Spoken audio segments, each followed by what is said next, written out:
From JA to UK to LA and everywhere else. Now this is a podcast strictly influenced by Jamaican music, brought to you by Eric Kohler and Junor Francis. Well, if you're driving in your car or you're sitting home alone, the Junior entertain you on his microphone. History of LA Ska. Yeah, hear stories from a guest while we all have a blast. From LA to Jamaica, it's in the podcast. The history of LA Ska.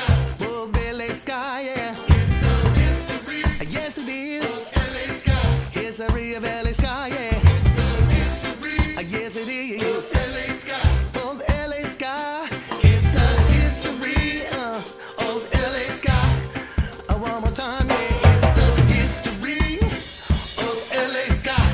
Thank you. Welcome to the History of LA Ska one-on-one sessions. I'm your host, Junor Francis, alongside our producer and my good friend, Eric Kohler. Now, this series celebrates the ska, rocksteady, and vintage reggae scene in Southern California and beyond through insightful conversation with legends and modern-day talent, including those people working behind the scenes. And we have a lot of people working behind the scenes to make this success. So whether you listen to this podcast series or watch us on YouTube, we want to thank you for your time and your support. And please remember to subscribe, comment, and share, and tell as many friends as you possibly can. Now, Eric and I have undying love for horn and feel that they play a crucial role in music. So we are massively excited to present our Horns Galore Part 1. And when I say horns play an important role in Jamaican music, in music, but in specifically Jamaican music, especially ska, which laid the groundwork for rocksteady, reggae, dance hall, and even hip hop. So my love for horns runs deep. I know that. My gosh, especially someone like Dan Drummond, who was considered one of the 4 greatest horn players who living during the 60s, was alive during the 60s. He was not just a horn player who Jamaicans said was great, but world authors. Indeed. Yes, said he is indeed a great guy. Yes. So I want to welcome again to History of LA Ska one-on-one session, Sullvn.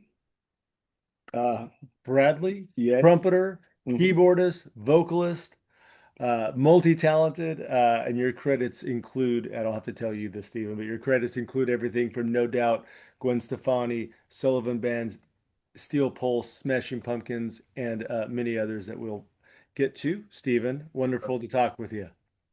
Nice to be here. Yeah, and if it Thank was you. earlier, a couple of years ago, we would have said you're related to the former Mayor Tom Bradley. But I guess a lot of people won't know him now. He became an ancestor a good few years ago. He was the mayor of Los Angeles. I had a lot of people convinced that we were relations, but we weren't. But no. Yeah. Sullvn, thank you for joining us, and thank you for taking the time.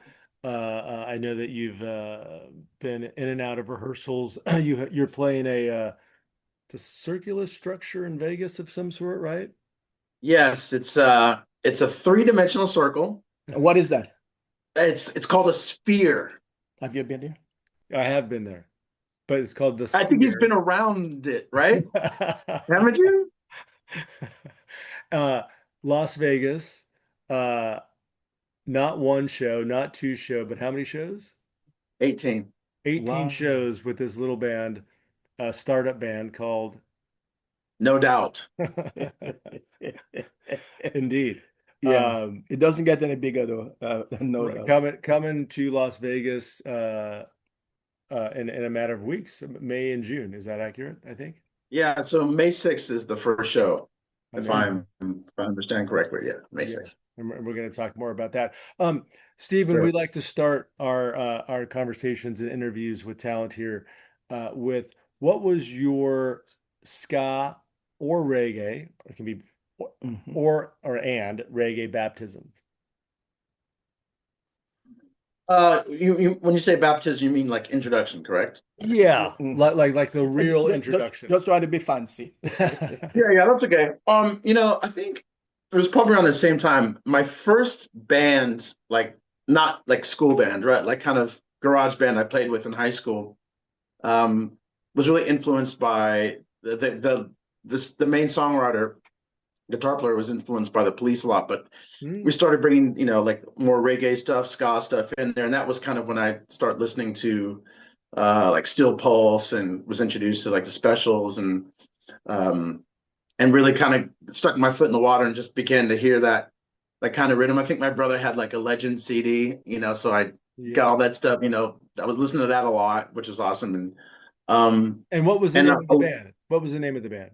It's called Private Culture. It was a Okay. local baby band. Yeah, it was just like a group of friends of us from high school. But we played clubs, and funny enough, that band actually we opened for No Doubt in like 1991. Mm. Wow. Before Okay.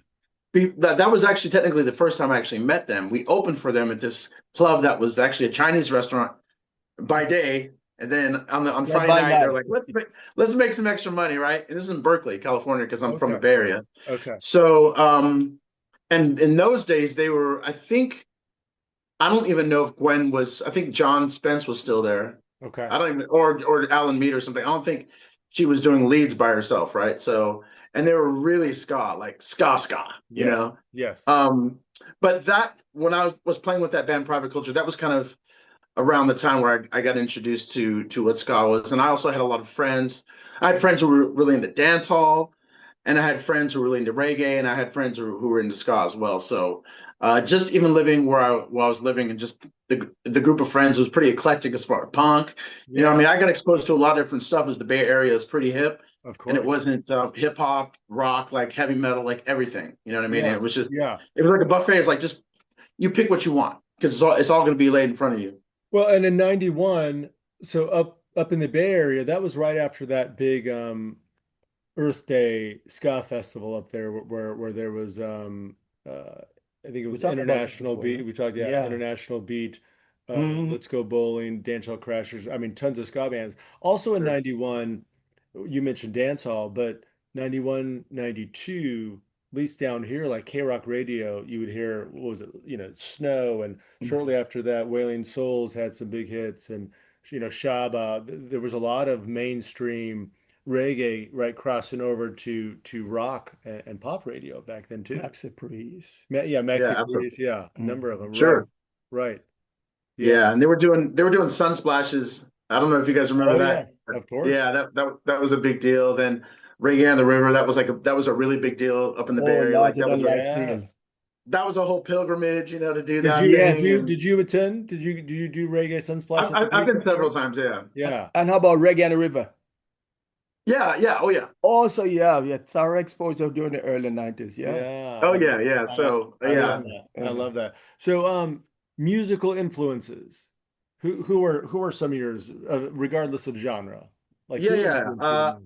Honestly, one of my favorite bands is the Beatles. I'm unashamed about that. I'm a really big Level 42 fan. They're kind of an 80s Oh yeah, I quirky, know that name. almost like a Mark King, the bass player, Stevie Wonder, Prince, Michael Jackson, um,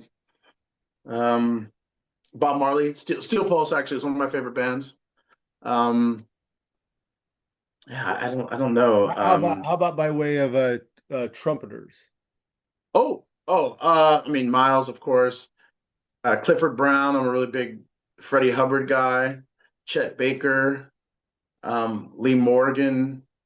So a lot of jazz, right? Yeah, Wynton Marsalis actually was my hero because he was a two-way guy. He could do classical and jazz on a virtuosic level. So he was actually one of my early influences because I wanted to be able to do both. So he's actually huge, amazing musician. Um, did you study music in school? Yeah, yeah. So I mean, I was in music in high school. I took a few years in college, and I was doing lessons as well. When the no doubt thing happened, I wasn't I guess I wasn't formally taking music at school. Okay. Well, I guess maybe I was. I had a music class at a junior college. When I went out of high school, I actually got a music scholarship, so that felt more like music school. And then I got to the point where I was like, well, I could always play music. I'd rather get like a degree in something and then just have music, as a hobby or something because, like in lieu of something great happened, what kind of did.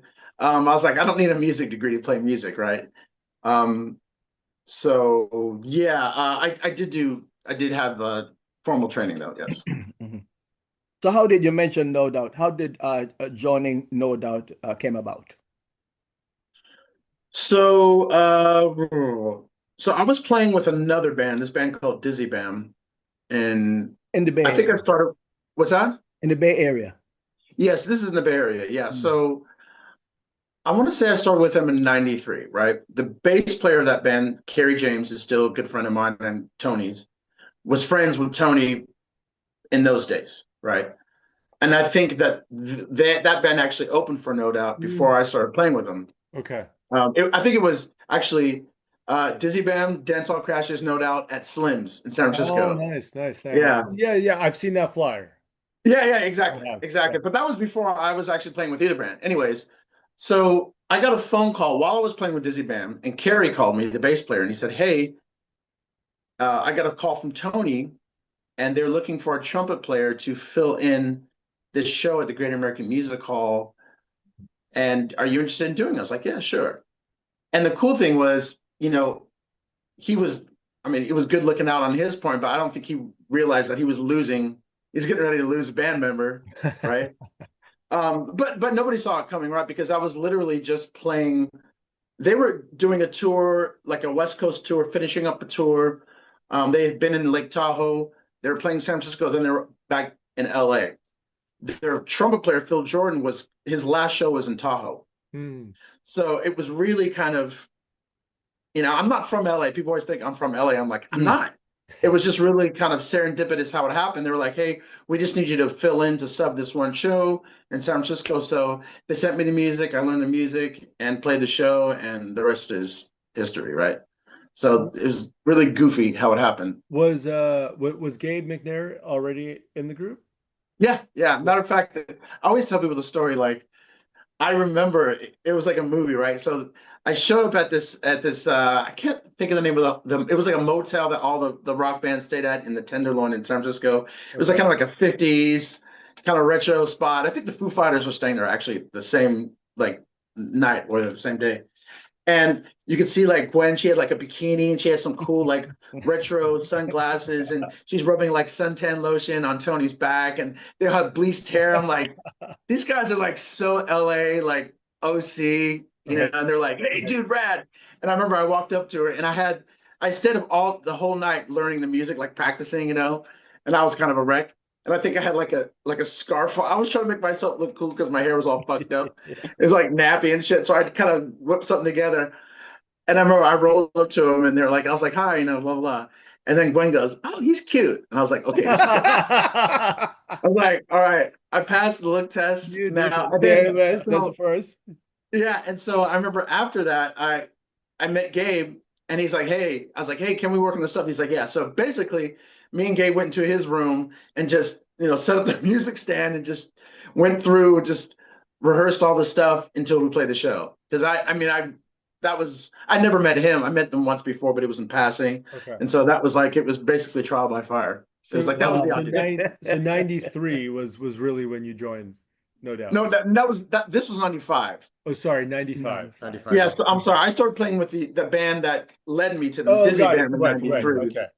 Right. So that's how that went down.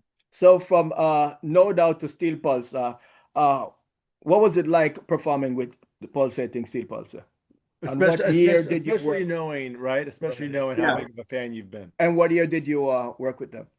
I started playing with Steel Pulse, I want to say 2016. 2016. 15, was it? Ugh, memory's not so great these days. I think it was 2016. I think it was that. So, Steel Pulse has always been one of my favorite bands. Not even just reggae band, like favorite bands of all time. And why is that so? What's that? Why? Because they had this way of blending all these kind of styles within reggae, and it was just hard, and it was like edgy, and it never felt cliched to me. It never felt like we're gonna roll out a bunch of like cliches, or it just felt really original. and the rhythm section, those early records with Steve playing, and it's just hard. Yes. All the goofy like percussion stuff, the songwriting, the lyric, the you know what I mean? It was just True democracy. Yeah, the songwriting is definitely on another level. Yeah. yeah, you know what I mean? And it was just it always felt like just no one else is playing reggae like that, really. You know, like and I actually talked to them about that, and that was very intentional because those guys were from Manchester, and they were like, there was a lot of stuff going around them that had nothing to do with reggae, and they were actually catered their sound so they could play with punk bands, you know what I mean? So they were taking these influences too to be relevant to their environment as well. So I don't know, like, and they that was big to them. So yes, that's a big reason, just originality. And they were crucial to, and I would imagine a lot of people's gateway to reggae music. I mean, in the 80s and the early 90s, they were huge here. And I would imagine the same up there in the Bay Area, but in Southern California, and the influence they had was just incredible. I mean, I had an Earth Crisis cassette that was just what? I mean, I played that thing so many times. It was like a poor tape.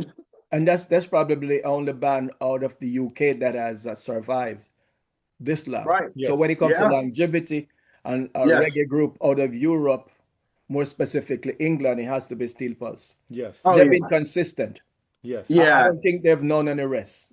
Yeah, I'm just like when you have music that great, it just stands up. So you played with them for how long? And did you record and tour? Yeah, I guess around 6 years. Yeah, I recorded. That's a long time. Yeah. I guess 6 years. And I mean, for me, it was just a treat because in the back of my mind, I always said one day I'm going to play with Steel Pulse. It was a real like kind of unconscious voice in my head. Right. So one day, because I saw them years ago, and I remember my friend was even like, "You should be up there," but I was just too young. I wasn't ready, right? And then I think somewhere in my mind, I was like, one day, and I always fantasized about playing with a reggae band and doing shows like in the Caribbean, and it happened, I remember we did this run in the Virgin Islands, and we played, I think it was St. Croix, and it was an outdoor show, and it was right against the water, the wharf, and you could see all the boats and stuff, and it was a street, it was packed with people, and I was like, I did it. I'm here. This is like something that I put in my mind, like when I was into reality. Yeah, you know what I mean? And I kind of swung big having to be Steel Pulse. It was just a reggae band, but just the idea of like playing that kind of music in that environment, it was just so cool, and then obviously we did stuff in Jamaica, and just the whole experience was really, it was amazing because it's like to play in one of your favorite bands, you're kind of up there, you're going, how did I get here? This is weird. You know what I mean? Like it's surreal and it's awesome, and I love playing those tunes every night, And what album did you record with them? It was their last release, okay. Mass Manipulation. You're right. Okay. Yeah, so that's a great experience. I mean, what and what were some of the amazing places you visited with the band? With those guys? Oh yeah. Maybe I should ask you where you haven't gone, because I'm sure they're large enough that they tour the world, right? Yeah, I mean they get around, right? So I mean I really enjoyed playing. Like I love going to the Caribbean, and I would say that Steel Pulse would play places that No Doubt wouldn't play, right? Like we did a show, not that, how do I say that? Different audience, right? Sure, or different, sure. You know what I mean? But we did that run in the Virgin Islands, which was awesome. Just the environment, the backdrop. We played in like Nevis, like one of these like little tiny islands. Really? Yes. And then, you know what I mean? And then we did this run in Brazil, and we played like, we didn't just do like Sao Paulo and Rio. We did like some little secondary spots, and it was like That's in cool. the cut. You know what I mean? And it's like I did I got to see Brazil a little bit, Yeah. which was dope. And they love reggae. They got to go to like Bahia, Salvador. Oh, that's their music. Oh, that's their reggae. Their music. Yeah. Yeah, you know what I What an mean? amazing experience. Yeah, Yes, sir. and those shows, you'd be fucked up because them shows would be like, all right, when's the stage calls 2 a.m. Ooh, late night. Yeah, I'm like, what? They're like, oh yeah, the downbeats at 2 a.m. We're like, all right, let me take a nap real quick. And obviously they go to Europe all the time, and Yeah. we played a festival in New Zealand, so there's a lot of the U.S. of course, so Incredible. a lot of great memories for sure. Incredible experience. We're gonna go back to No Doubt here. Yes, sir. We have Scotch in between No Doubt and Steel Pulse. So with Fair No enough. Doubt recording No Doubt working with the album or the tracks that they work with Sly Dunbar, the Rhythm Twins, Sly and Robbie. What was that like working with perhaps two of the greatest? They've recorded over 250,000 songs between them. Yeah.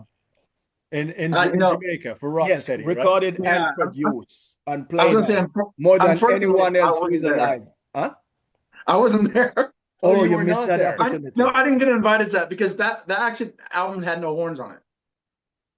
So Not at all. Rocksteady, there was no horns on that album. Oh, okay. Yeah, Since that when was Rocksteady doesn't have horns. Well, no, the album. No, but I'm Rocksteady. saying, All right. I thought it meant the music Yeah, no. Rocksteady. Right. No, Right. no, Thanks for the clarification. Yeah. But I heard lots of Oh. great stories. I want to say, I think Share it was some. not. Any story you Yeah, can share? I don't know if it was Sly and Robbie or it was Steely and Clevie. Right. Right, Because they were part of that as well. Yeah. Well, I guess one of the guys, I can't remember who, it was one of the guys from the duo, the distinctive duos, but had a photographic memory. And he was doing stuff, and they were like, yeah, man, he got a photographic memory. Like, yeah, whatever. They're like, no, really, man. And they were like, all right. And then he did some shit. They're like, Wow. like it's just that's wild. yeah. I wish I could remember which one it was, but I was like, see, these people don't know. Like these cats behind these scenes are like brilliant. You know what I mean? But speaking of No Doubt, and also speaking of what you were mentioning about Steel Pulse, you did travel the world clearly with No Doubt. Yes. So where are some of the most memorable places where the audiences might just have been extra special, so to speak? I always had fun when we play places like Spain, like Southern Europe. Yeah. I also remember though, like, you play a show in like Glasgow or something like that, and you'd be in between songs and the crowd's like singing a song.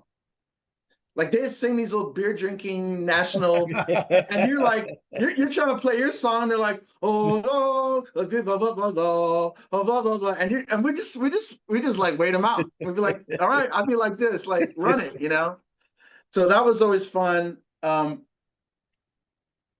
The Asian, like you play in Japan, that was always interesting because in between songs, the crowds are quiet. They don't say anything because they're polite and they want to listen to what you're saying. Mm-hmm. So it was like quiet. We'd like, all right. And they like clap for a second, then it would just be quiet. And you're like, kind of eerie, but that is fascinating, right? The different cultures and yeah. I would say one of the things I'll never forget, we played a show in Tel Aviv. This is, I want to say like 97. And that's a pretty kind of random place to play. Right. We had a day off, so they took us on like a tour guide thing. We went to like the Dead Sea. We got in the water. We did that whole thing, and then they took us to Jerusalem. And when you're going from the Dead Sea to Jerusalem, you'll pass through like these checkpoints. And one of the checkpoints was I guess it's a Palestinian to the other side. I don't know the official name of it. And we had like like bodyguards with us with Uzis and shit. Right. And so we rode to the checkpoint, and they're speaking language that actually whatever, I don't know what the fuck it is, to each other and like showing them like the papers, whatever. And then I remember these two kids, I think they're Palestinian cats, and they're like, the soldier garb and the guns and everything. And they're going back and forth with our interpreter. And then there's a quiet, and then the guy kind of leans into the van, he looks around and he goes, "Don't speak." I was like, yeah, and I was like, what? That was a moment for me because I'm like, it was just 2 years before that when I was literally rehearsing with these guys in the Beacon Street garage in Anaheim, to going to fast forwarding and being at this like checkpoint with this Palestinian guy in here in a perennial war zone in the Holy Land, like whatever, blah blah blah blah blah. And we're playing a show the next day for a sold out crowd halfway around the world, right? So that was like a light bulb bing moment for me. It was like, wow, like you're in a big band, you know what I mean? And a band that had a ripple effect to the other side of the world where like it's a war zone, but it still means something. You know what I mean? Yeah. And like it was crazy. That was a moment for me for sure. I'll never forget that. So clearly that's a moment where you realized how big and how far, right? No doubt has come. What are some other memories in the sense of you realizing, wow, like this band is blowing up, you know? Yeah. This band is Oh, going to the next level, so to speak. yeah, we had a fun night. I think it was when Don't Speak, or it was either Don't Speak or an album went #1 in the US, and we were in New York and we were going crazy. I think everybody threw up that night. Like we were going nutty. And yeah, it's like because before that, I remember we'd be on the road and the management would send like the sound scans. I don't know if you remember those sound scans from back in the day. Oh yeah. Yeah. And they would come in like a fax, right? And be like, all right, and you'd be able to say, okay, do we move up a couple like, like, oh, we're at number 30 or number 24, and then it was like Alanis Morissette was like at number one every week, boom, boom, just killing it, Jagged Little Pill, boom, boom, boom. But eventually we just kept climbing and climbing and climbing and climbing, and when it gets to number 1, it's like, guys, you can't get any. You ran on the numbers. You know what I mean? There's no further to go. You're at the top of the mountain. And obviously, like, you're doing like Saturday Night Live and stuff like that. You're playing the sold out shows in Europe, and people are recognizing you. So it wasn't just one thing, you know what I mean? It was like a ride that kept getting funner and funner and funner. And it was like a series of milestones, like the Grammys and at the I want to say it was at Madison Square Garden. We had our parents with us. I'm sitting like next to Donald Trump, which is kind of funny. And you just look around here. It's like, oh, that's Sting, that's Stevie Wonder, and it's like, oh, we're playing on stage. It's like you're there, you're in the middle of it. You know what I mean? And surrounded. yeah, and the after parties, and just like everywhere you look, oh, that's Blanky Blank, that's Blanky Blank. It's like, why am I here? Oh, okay, whatever. You know what I mean? And it's just like you're there, you're in the middle of it. So, speaking about playing in big events, what about playing Coachella, one of the largest festivals, I guess, in the Western United States, if not the United States? Coachella, what was it like? Reuniting that was 2024. Yeah, I was there, so I witnessed both weekends. Yeah, 2 years ago. Right. Yeah. Yeah, that was interesting because we hadn't played a show for up to that point 9 years, 10 years, something like that, or like hadn't played live, right? And it's like, okay, we're gonna drop you in the middle of Coachella and see what happens to an audience that, by the way, has probably never seen you play live before. So, I had this, like, I was like, well, there's a possibility that we just might be in the fishbowl, right? Like we're on stage and we're just like looking at us like, I don't know. Like, I'm like, I don't know how they're gonna react. And we weren't really sure. We're like, we're just gonna do what we do, and it worked. It worked. It worked. To the best of my memory, I think it was said that the show, you guys, was the highlight of Coachella. Yeah. I mean, Coachella. You could tell, because it was like, yeah, you could tell it was off the hook. Like, and I later saw the drone footage, and I was like buckwheat. You know what I mean? I was like, oh shit! Incredible. Yeah. A sea of people, and they were partying. And they were partying with us, and we're like, hey, like it was a party. Yeah, I think the time slot that you all had was perfect as well. I loved how I have 2 young daughters. I love how Olivia Rodrigo joined you the first weekend. That was super cool. Love the Guns of Navarone that you guys always do. I don't feature in that. Is that a tribute to Scott Abels? Absolutely, And yeah. yeah, all right. So okay, you guys are aware. So Yeah. how do your parents treat you now that you're larger than life? I mean, How plenty about what? your parents treat you. Your family. Hmm. Uh, I don't get allowance anymore. Uh, but I still got to take out the trash. Yeah. Yeah, it's I never carried it with me. I never wanted to be that guy, so I'm Hmm. like I'm salt of the earth to the end. Right. Yeah.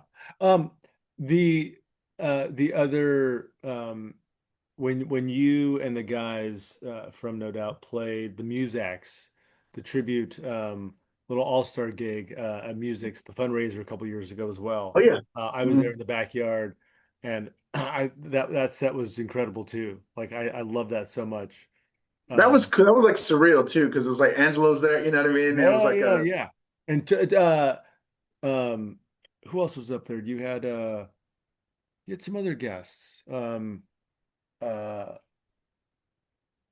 Tom Morello, right? Didn't Tom Morello yes, join that's you on right. stage? Yeah, Tom. Yep. Um, We yeah. had, and then some of the guys from I know I'm Oh, spacing that's someone right. from Didn't Jane Whelan from Go-Go's? correct. She was up there. Correct. Yeah. And So what else on your it to-do was list that it was amazing. you still have on your to-do list that you haven't scratched off? Yeah, exactly. I'm What sorry, else what'd you say? what else on your list? Oh, Coachella, Israel, uh, the Bahamas. right. While you think about that, Stephen, uh, Yeah, most recently, Yes, you released your own single. Congratulations. absolutely. Stuck in yeah, 1984. there we go. I thought I saw Right. that. I thought I saw And that. also featured Sullvn Band. Yeah. Wonderful. So talk about these two projects. All right, so I'll start with mine. So I've put out music for years, and I thought it would be opportunistic to put out some music leading up to the Sphere because obviously there's a lot of attention on the band on me, Yeah. and I'd I've been feeling inspired, and I was When you like, say it's about tension, what time. do you mean? What's up? When you say tension, what do you mean? To take your playing to another level? No, I think you said attention, right? A Oh, lot of attention. Oh, I attention, thought right? you meant right. Attention. Yeah, we're not starting controversies over here, right? No, There's no. no. Uh, yeah, just there's a lot of people who are going to go to the shows, and I can do some marketing. Yeah. Actually, it wasn't my idea; it was marketing's idea, Mm, right? So they were like, "Hey, put some music out now, dude. Strike when the iron's hot." I'm Oh, like, "All good right." timing. right. So it's so The title stuck 1984. in 1984 single. Is there going to be a full album? I have more music on the way for sure. I You bet. And know, what the name came from? What and where? Why 1984? yeah. Well, so like when you get older, I'm old, right? I mean, I'm a Gen You're the X. only one. Yeah, I know, right? Exactly. I'm a Gen X. I'm a Gen Xer, and like but the thing is, I'm a Gen Xer, but I'm young at heart, right? So I'm like, okay, I'm old, but I'm like mentally, I'm still young, and I see what's going on, and it's just sometimes it's just hard for me to relate to like these young people because I'm like, I love you guys, but I don't know. Maybe it's just a symptom of getting old, but like I really think that there's things that you guys are missing out on, like experiences, like kind Mm. of what we were talking about earlier, like in the days when I used to play with bands, Yeah. and there was like scenes, and kids would go to shows, and it was nobody's on the fucking phone. There wasn't any phones. We're hanging out. We're hanging out and fucking around, and bands were we were learning to play music without adult supervision. There weren't like people over our shoulders trying to put things together. It was just kids being kids. You know what I mean? And we spent time with each other, and we made bad decisions and we made good decisions, and it was just like, and we were outside and it was danger. You know what I mean? And like Michael Jackson, there was huge artists. I don't know. Like I get excited thinking about it, and then I go, maybe it's just because I'm not that age, but it doesn't feel that exciting anymore. Like I just felt like it Different. was. But It's is different. this how it is historically that every generation Of criticizes? course, of course. Yeah, so it's like, I'm not here to say that, oh, like, you don't know. I'm kind of here to say that, but it's more, honestly, it's more like just a love letter to what it felt like to be a kid in the middle of the 80s. You know what I mean? Because there was so much cool Yeah. music, and it was just it's just a different feeling. Like now it just feels different. Everything feels so bam, bam, bam, bam, bam. But back then it's like you had to wait for it and you just appreciated things because you had to wait for it and Oh, things were precious because it just wasn't at your fingertips all the time. we had to wait a week, or we had to wait, even longer, right, But to then watch something else. youngsters can say you didn't have TikTok, you didn't have Instagram, you didn't have Facebook. I Is mean, the Facebook still around? 100%, I'm just playing the and devil's No, advocate I with know. this. no. Right. Like I said, I'm not saying it was better. That's not what I'm saying. I'm just the really at the crux of it is it's like I was actually watching Stranger Things, which is set in the 80s, Yeah. and I just had this thought. It was like it's kind of like kids watching it. It's kind of like a novelty. It's like no, for me it was real. I was there. Oh You know what I yeah. mean? And I get it, but it was like a real thing to me. And I don't know. I just that was the thought that I had when I wrote the song. It's like sometimes I feel like I don't belong here because it's kind of not my shit. That's my shit. Right, right, You know right. what I I mean? And know. it's like I can learn to appreciate things, but like in my heart of hearts, that's my shit. Because Yeah. that's shit I grew up on, Yeah. and I'm quietly putting my flag on that shit. 80s was a special era for me as well. So Yeah, then, Sullvn Band, yeah, which is an all-star. I mean, there's some heavy hitters in that group. So correct, talk about correct. Sullvn Band. Yeah, so actually, Gabe had been playing with them for a while, and he introduced me. Well, he was like, "Hey, you should do this recording of on Raise the Glass, which is Sullivan's new single." And this is last year. Okay. So I went down there, and actually it worked out great because me and Gabe were doing a thing with Gwen at Disneyland, like a taping for like a Christmas thing. Okay. So it just worked out that I would be down in LA because I'm in Vegas. And so that was the kind of the first time I met Sullvn, and then met his manager Rick, and then they were like we did this thing with this guy Dr. Clips, like social media videos at Venice Beach, and then they were like, Steve, you want to do some shows with them? I was like, yeah, sure. So just kind of went from there, and I have done 2 runs with them. We did two different. I did a set of shows, Philadelphia, Norfolk, and then I did St. Louis and Nashville. And I've been vlogging. Like he was like, hey, can you make like a bunch of vlogs for these little things? Because I'm also a professional videographer and photographer. Mm. So, and I'm a storyteller. It's part of my thing. So that's been really, really fun. And everyone there is like super professional, super awesome. And we're actually opening all these shows for Goldfinger, which is interesting because Oh yeah. Goldfinger opened for No Doubt way back in the day. So it's great to see like all those guys, John and Charlie, and playing clubs. Like playing clubs is fun. Like and all the clubs we've been playing have been like it's weird. They're like clean. And I'm like, I remember the dressing rooms. They had like stickers everywhere. They're like all the bathrooms like gross. I'm like, have clubs changed or something? Like, what am I missing here? Because they're all like nice. You know what I mean? No stickers on walls. No, because I had my stickers with me. I was getting ready to Yeah, promote. I was like, yeah. So Steve, it's you like I felt like mentioned vandalism and band shit. being professional. What do you mean Yeah, I was exactly? like, I'm I guess I'm I'll put curious. them back in my bag and shit. You know what I mean? But it's been fun. Like everybody's like super cool, and like I said, it's fun playing clubs. And it's great music. It's a great time, and it's what's better than that? And Dickie Barrett's on that single as well, right? Oh yeah, what a Yeah. dick. Yeah, it's interesting. Like I never met that guy before, and So did No Doubt and Mighty Mighty Bosstones never no, and I got the perfect story to the segues into a yeah, great story. please. So when I first started playing with No Doubt, Okay. was around the time that the Bosstones were actually making noise, right? And there was Yeah. a big deal in that world because they were like a ska band that had a national hit, Yeah. right? Right. So I did that basically after I played that first show with No Doubt. There was I was getting phone calls and I'm like, hey, are you available for these dates? Because we might be doing some shows with the Bosstones. we might be doing this thing called the Warp Tour, which is actually the first Warp Tour. We ended up doing that little run. Yes. But the Boss Tones thing fell through, right? And I was like, fuck, that would have been awesome, you know? Yeah, Because that I would have never been. toured before. I'd never been on a tour bus. And it was just like, back then it was like, oh, this is like a big deal. And it fell through. I was like, oh, like what happened, you know? And then they're like, they passed, right? Meaning And the then Boss Tones. yeah, and so it's interesting, and that's all I heard, right? And ever since that day, I've always, whenever I thought about them, I was always kind of salty, right? I was like, fuck those motherfuckers, like, And that's, yeah, you and know that's what I mean? putting it mildly. Yeah, or whatever, you know what I mean? And then after a while, you're kind of like, you know, you're punching Right. down, right? No disrespect, right? So when I met Dickie, he was a really cool guy, blah blah, and he turns around and he's like, man, I got this story to tell you. I'm trying to do a Boston accent. And he tells me that story. And I was like, you know what? I knew that.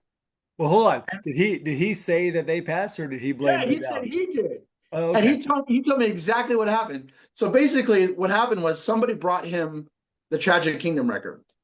And he listened to it and he goes, and he's telling me, and he's just like, he can't believe he's saying, he's like, I can't believe it. But he said, he told the A&R person, I don't hear any hits. And he was like, he's like, I was calling myself an A&R person. What the fuck did I know? I was like, that was a mistake, you know? So it was funny, Oh my like this God. many years later, it came full circle where I got the story from the horse's mouth. Yeah. That Yeah. is hilarious. That is funny. I got two questions. I was talking while you were talking, and I wanted to ask you, what do you mean when you say the musicians are professional? For my own edification, for my own enlightenment, what do I look for when I go to a concert and musicians are slackers or musicians are disciplined, professional? I'm using it. It's a two-pronged term, right? There's professional on stage, and then there's professional off stage. Right. Yes. Oh, okay. So yeah, those guys are professional on stage and professional off stage. Professional on stage means you know what you're doing, you're a great musician, you know Yes. how to perform. Yes. And professional off stage is everyone is treating everybody with respect. There's no horse shit. I mean, I've experienced that. I'll leave out names, but there's no drama, you know, and people are nice and accommodating Yeah. and respectful, you Yeah. know. So there, yeah, and you know, the money's not funny, like people are on time, like just, you know, like things work as Taking they're it supposed to serious, work. yeah, and mature about it Mhm. too. Yeah, you know, Yeah. it's like adult shit, you know, and because when it's not that way, it's like, I don't want to be here. Like, this is, Right, Yeah. right. I don't need to be here. That's fair. Now I learned. That is completely fair. Yeah. Additionally, talk about performing with Smashing Pumpkin. What was that experience? Yeah. How did that come about, and when was that? Yeah, I want to say that was 2009. And don't hold me to this stuff, guys, because I need to write all the stuff down. So it was around 2009, 2010. So what happened was, I was a part of Gwen's second world tour, Sweet Escape, for her second album release. Right. And the musical director for that was this guy, Chris Pooley, who's gone on to do like American Idol and Yeah. I know the name. Right. yeah. So that's where we met him. And so his wife now, future wife then, was playing bass with Billy Corgan. And I don't know if that was how he got in with Billy Corgan. Anyways, he was playing keyboards with Billy Corgan, and the Smashing Pumpkins were doing like a 20-year anniversary. So they did this tour with an expanded band. They had a string player, this girl, Ginger, God, I can't even remember her last name. She's related to Ravi Shankar, Ginger Shankar. Okay. And then he actually did he would do two different sets, 2 different nights in a city, it was a lot of music. And yeah, it's you know, it's like, and some of the stuff is like pretty dense, but it's awesome. But it was cool. It was like Jimmy Chamberlain was playing drums. And Chris was like, hey, like, I think he even like to Billy, he's like, hey, what do you think about having horns? And Billy's like, I've never played with horns before. So that's the only time I think he ever had a horn section. Wow. So yeah, he pulled Chris kind of got us in there, and that was interesting because I don't know how it started, but I would just get in these conversations with Billy Corgan, and he's like, always wants to be like the smartest person in the room, and he's a smart dude. But I just I like to fuck with people, like just debate. I'm like, let me see whatever, and like you saying, they playing devil's advocate. I'm like, but I wouldn't do it just to do it. I'd just be like, okay, if I don't agree, we're gonna run this. Right. And we would just get into so many like friendly, like never hostile, right? Just like debates or intellectual conversations and stuff like that. And it was fun, and he's kind of like a person with like the dark clouds always following him around, and I think he kind of likes it. I don't know. Yeah. There was one night where the people were like, play this song, right? He was just playing like the B-sides and shit. And he just started like heckling the audience. I'm like this. I'm like challenging the audience is like, that's scary shit. Yeah. That can go really bad, right? But it was cool. It was cool. It was like just get to play those songs which are classic tunes, and he's a hell of a guitar player. I kind of underestimated his guitar playing, and it was fun. It was a lot of fun. So when I told someone we were going to interview you, they insisted that I ask you what it's like working with Gwen. People always want to know. Because because after No Doubt took a break. Yeah. You and Gabe. Steel Pulse, right? Well, right. But I'm saying as far as continuing with Gabe, and I've seen I actually saw you guys with Gwen at BST Hyde Park in London. At Cali Vibe. So I've seen you a number of times, and but you've continued with her, so clearly you have an amazing relationship and continuing. But what can you share about that? It's pretty easy to work with her, I mean, I tell people like she's not like the artist who turns around and like you missed a note. She's just she's in that way like she's a dream. You know what I mean? It's just like, and honestly, I've known her for going on 30 years now. Yeah. Right. So, it's like I can joke with her, I can talk shit, and like she laughs at my jokes, I laugh at her jokes. Like we get each other, right? So and she thinks you're good looking. Yeah. Upon first meeting you. No, that was a win. I mean it's just I think it just feels like home, It's like, and especially for someone like her, it's like you get to a certain stratosphere of fame and notoriety, I think, people might have a tendency to be a little bit more choosy about who they surround themselves with because it's like there's a trust thing, what I mean? Mm-hmm. Of course. So, and like a comfortability thing, and so, with me, Steven, she knows what she's getting out of me. It's going to be some inappropriate shit. It's going to be some musical shit. It's going to be some funny shit. It's going to be some fun shit. And it's going to be some like authentic shit or whatever. Do you know what I mean? So Absolutely. You know what I mean? So I think that's a lot of it, but yeah, it's and she's, like she's like a fun person to hang out with. You know what I mean? And it's like easy to kind of talk to, and very charming. Right. So it's like, I feel good. Like one of those people who are just in there, they're like talking like, ooh, I feel good. Like she got that. Yeah. Yes. Junior. Oh, yes. Right. Before I slip into unconsciousness. No. My imagination is going wild. Yeah. So, is there any difference in how you perform in front of, I say, a stadium audience, arena, festival, crowd, or a bar with 25 people? Yes. Give me some, for instance. What's that? For instance, give me examples. Yeah. So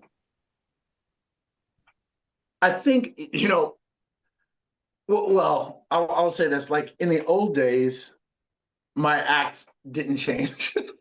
I remember we played in this bar in I want to say it was Dallas. There was like maybe 5 people in the audience, and I was going balls out. I don't know if I would do that now, just because it's like, what are you doing? But I was just keen on doing it. I think when you're playing a bigger, at least for me, when I'm playing a bigger audience, I'm bigger, right? If I was playing somewhere smaller, I wouldn't go so big, right? I think over time I was like, meaning your on stage performance. yeah, yeah. Like if someone's right in front of me, I'm not going to be going like, or Right. maybe I would if I was on one. I might do that performance there just to fuck with them. But in general, like I'm not. I'm playing to the room. You know what I mean? Whether it's the volume of the instrument or the volume of me, Mm. and when you're playing, and the cool thing about playing in a smaller confined section, you can make that connection with somebody. You can make that eye contact. You know what I mean? You could have that moment with somebody.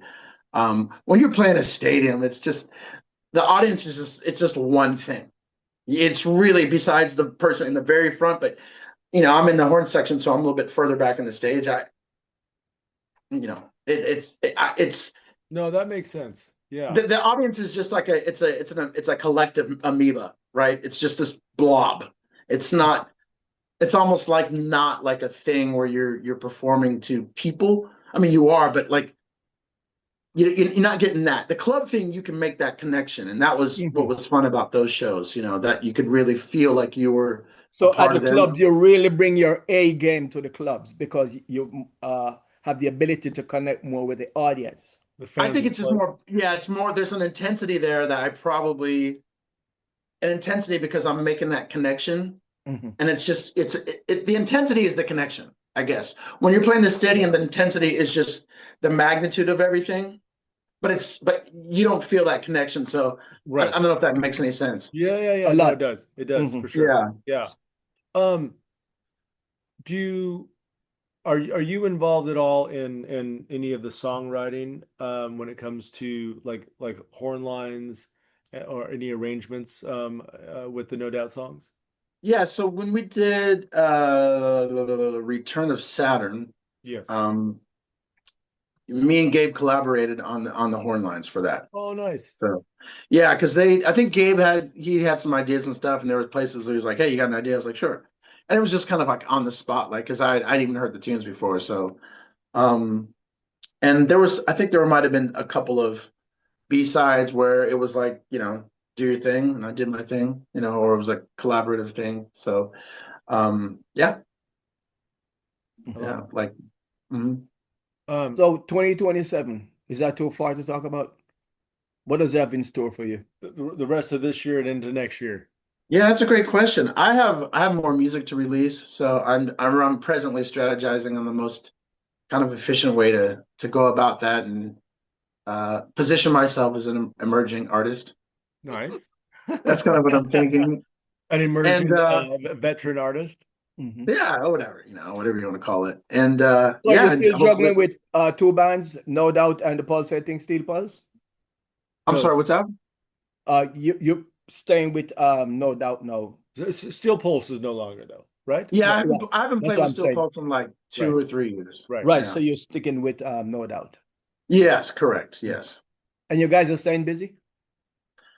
With No Doubt? Well, Yeah. planning for these 18 shows. Yeah, everything at this point is just focused on the Sphere. So, well, and beyond, who knows, right? Right.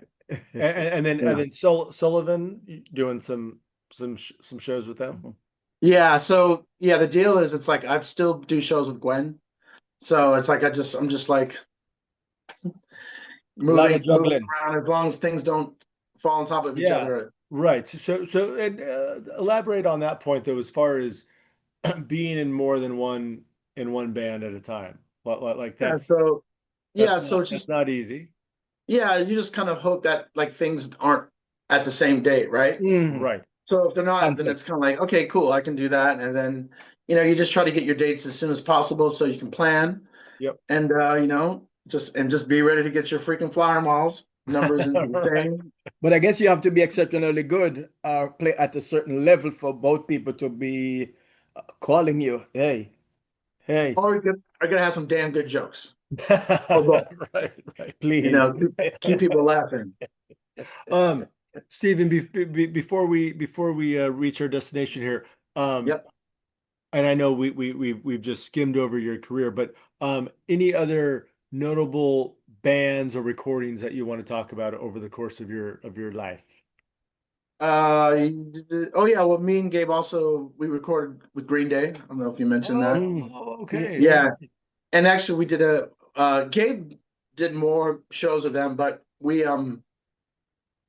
did a tour. I did a tour with them, and it was actually super funny because they had us in costumes. They're like, Oh my "Hey, God. you guys cool with wearing costumes?" I'm like, "Fuck yeah, I don't give a fuck." And so I was a bumblebee, and Gabe was a banana, and that shit was funny Wait, because those guys. did you get to choose your costume? I don't remember, but I probably did. I'm like, I want to be a bee. I want to be a bee, like But they would do this thing where at the end of their performances, they would like destroy their equipment and light it on fire and all this shit. Yeah, right. And there was this one show we were playing like in St. Louis or something where the fire marshal came and said, "If you guys do that, we're throwing you in jail," right? And they're like, "All right, fuck that." So the bus driver had the bus idling, right? And so we're gonna do a runner, right? So they destroy their equipment, they light it on fire. They were like running to the bus and shit. like the guy's trying to close the gate, and you barely get out and close it. It was funny. Oh my gosh, that is amazing. Yeah, that I got stories from that. That's a whole nother episode, but yeah. So I'm sure. that was fun. So, I know we talked about Gwen. You talked about Gabe. If you had to describe Tony in one word or one phrase, also Adrian and Tom, how would you describe the three of those guys? Tony is like a serious. That, by the way, they're not going to watch the podcast. No, yeah, it's okay. No, I I'm don't give a joking. fuck. Tony is like a serious, full of shit guy. Serious. I don't know. He would understand that. Tom is like the elder statesman. Okay. Tom is like the whitest guy in America, Right. that's our joke. And then Yeah. Adrian is like, Adrian's like Gonzo, like let's do it, up for anything. You know what I mean? Yeah. Yes. Yeah. Like that spirit. Up for anything, and back in the day, didn't always wear pants as he played drums. Oh yeah, like that's a whole nother episode too. I know, Like I remember that. just the shenanigans. Yes, and on a serious note, I did see Tom's post recently, and I do want to send our prayers and love to Tom. I know he's Absolutely. things. So Yeah, thank you.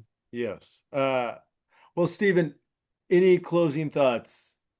Anything else you want to share to our global audience? Yeah, I mean, it's been great hanging out with you guys. I mean, we didn't really get to talk about ska too much. Maybe that's another episode too. But you know what I mean? I used to ska board back in the day. See how I did that? Who are? But on that note, who are some of your ska? Your favorite ska bands, whether it contemporary or two-tone or old school Jamaican? Oh, that's a good one. I mean, the Specials are my favorite, like, third wave, right? Yes. Second. Second wave. Second wave, sorry. We're third wave, they're second Yes, wave. yes, there you go. I know. Fishbone, Mhm. one of my favorite live bands of all time. Yes. And there used to be this band, The Urge. Remember those guys? The Urge? Oh, yeah. National or international? From Los Angeles?